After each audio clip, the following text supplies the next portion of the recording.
Who else was at your home? Were you alone? I was alone, yes. The whole night? Well, yes, the whole night. Well,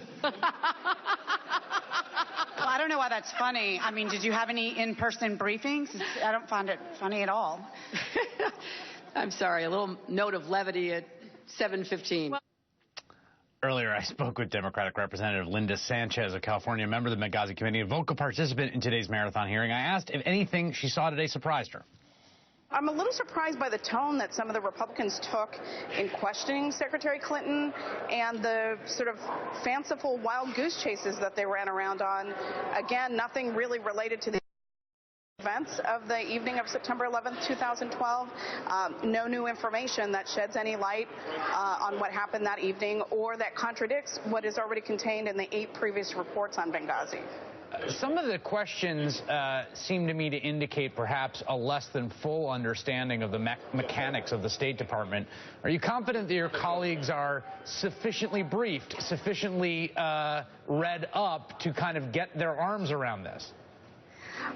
You know, it was kind of bizarre in there today because I think either they didn't read the 8 previous reports or they don't have a fundamental understanding of how the different agencies work, or they do know and they just, you know, chose to ask ridiculous questions anyway. It was a little bizarre that even questioning Secretary Clinton when she gave very clear answers, they tried to change what her testimony was or assume, as we say as lawyers, assume facts not in evidence, but they really weren't listening to the testimony. And it reminded me very much. I have a 6-year-old son.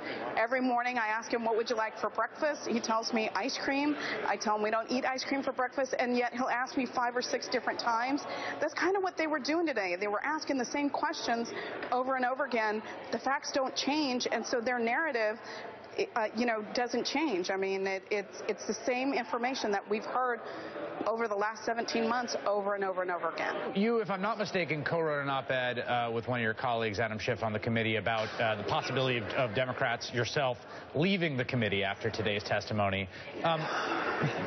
Given what you saw today, are you considering just throwing in the towel on this enterprise? Well, again, if we're going to spend ridiculous amounts of taxpayer money, I mean, to the tune of $5 million in now, to uncover no new evidence, again, that changes anything in the conclusions of the 8 prior reports, I don't really see the value in continuing to participate. They're just... Again, there's this belief on the Republican side that when they get new documents or information, they have these revelations that there's this new information out there. None of the new information sheds any more light on what happened. It's all in the record that we have currently. Congresswoman Linda Sánchez of the Benghazi Select Committee from California. Thank you very much. Thank you.